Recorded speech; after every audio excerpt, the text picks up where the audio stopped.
Here I have Nissan Ariya Nismo, and let me show you how to set the tire maintenance timer. So at the very beginning, let's start by using the following screen in front of you, behind the steering wheel. Let's use the right arrow on your steering wheel to find the settings. If you highlight settings, let's press OK to confirm it. Then scroll down here a few times until you see the maintenance. Let's press maintenance, and as you can see, now you can choose the tire. So you can set up the manual odometer that helps you track when it's time to rotate or check your tires.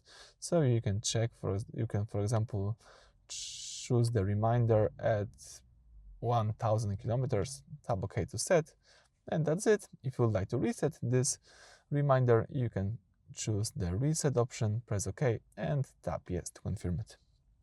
Alright, so that's it. Thank you for watching. Please consider to leave a like. Bye.